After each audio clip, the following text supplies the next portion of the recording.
नमस्कार दोस्तों, कैसे हैं आप सब। आज आप लोग के बीच फिर एक नई कहानी लेकर आए हैं। अगर वीडियो अच्छा लगे तो इसे लाइक और सब्सक्राइब जरूर करें। यह कहानी एक दिव्यांग राजा की है जिसके राज्य में कोई भी परेशानी या समस्या नहीं थी। सभी लोग उस राजा से बहुत खुश थे और ऊपर वाले से धन्यवाद करते थे कि इतने अच्छे राजा को उनके जिंदगी में भेजे हैं। वह राजा दिव्यांग था, उसकी एक आंख नहीं थी और एक पैर नहीं था, लेकिन फिर भी राजा को इस बात का कोई मलाल नहीं था। एक दिन राजा अपने महल के गलियारे में घूमते हुए अपने पूर्वजों की लगी तस्वीर को देख रहा था और सोच रहा था कि मेरे पिताजी इतने शूरवीर थे, उनके पिताजी इतने शूरवीर थे। हमें इतने शूरवीर खानदान में जन्म लेने का मौका मिला, यह ऊपर वाले का धन्यवाद है। राजा ने सभी चित्र को देखते हुए आखिरी चित्र तक पहुंचा और फिर उस खाली जगह को देखा तो वह चिंता में पड़ गया, क्योंकि उसे मालूम था कि अब यहाँ जो तस्वीर लगेगी वह उसी की लगेगी। लेकिन राजा को इस बात की चिंता नहीं थी कि वह मर जाएगा, चिंता इस बात की थी कि वहाँ जो पेंटिंग लगेगी वो कैसी लगेगी। राजा का एक आंख और एक पैर ना होने की वजह से वह चिंता में पड़ गया और सोचने लगा कि इस गलियारे में इतने शानदार पेंटिंग लगी है, लेकिन मेरी एक आंख और एक पैर ना होने की वजह से मेरी ही तस्वीर सबसे खराब लगेगी और सबसे भद्दी दिखेगी। राजा ने सोचा कि मेरे मरने के बाद पता नहीं कैसी पेंटिंग बनेगी, और क्यों ना मैं अपने जीते जी ही एक शानदार पेंटिंग बनवाऊं, ताकि मुझे ये सुकून मिल जाए कि मेरी यहाँ अच्छी पेंटिंग लगेगी। अब उस राज्य में ऐलान करवा दिया गया और सभी पेंटर्स को बुलाया गया और कहा गया कि जो भी पेंटर राजा का शानदार पेंटिंग बनाएगा उसे शानदार इनाम मिलेगा। अब सभी पेंटर राज्य में आए और उन पेंटर को पता था कि अगर शानदार पेंटिंग बनेगा तो शानदार इनाम तो मिलेगा, लेकिन जिस राजा का एक आंख नहीं है, एक पैर नहीं है, उसका शानदार पेंटिंग कैसे बनेगा।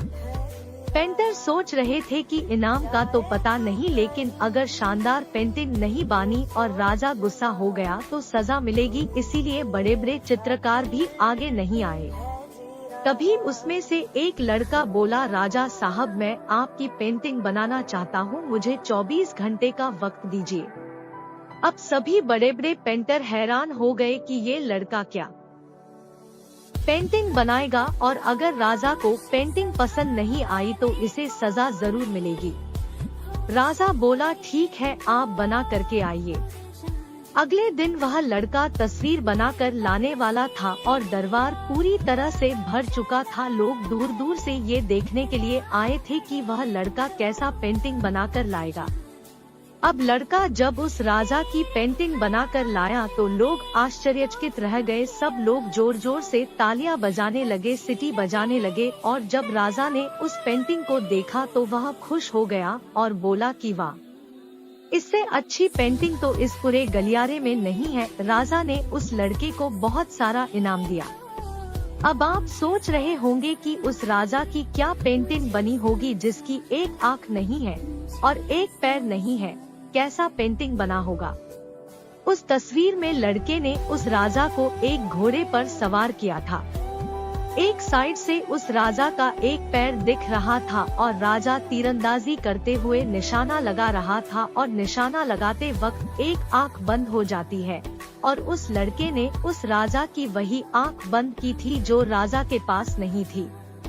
इस तरह से उस लड़के ने राजा को निशाना लगते हुए घोड़े के ऊपर सवार दिखाया, जिससे एक आंख बंद और एक ही पैर दिखाया, और इतना शानदार पेंटिंग बनाया था कि वह अब तक की सबसे सर्वश्रेष्ठ पेंटिंग थी। उस लड़के के सामने भी चुनौती थी, संकट था, लेकिन उसने सकारात्मक का साथ नहीं छोड़ा। जिंदगी में आप जिस भी मुकाम पर हो, जिस भी संकट में फंस जाए, जिस भी स्थिति में हो, अगर आपने सकारात्मक का साथ कभी नहीं छोड़ा तो यकीन मानिए आप उस संकट से बाहर निकल आएंगे। जिंदगी में उम्मीद का साथ मत छोड़िए, क्योंकि जिसने उम्मीद का साथ छोड़ दिया तो फिर जिंदगी उसका साथ छोड़ देती है। हर पल सकारात्मक रहिए, खुश रहिए, ऊपर वाले के आशीर्वाद के साथ और अपनों के प्यार के साथ। अपनी अच्छी और सच्ची मेहनत के साथ कर दिखाओ कुछ ऐसा कि दुनिया करनी चाहे आपके जैसा।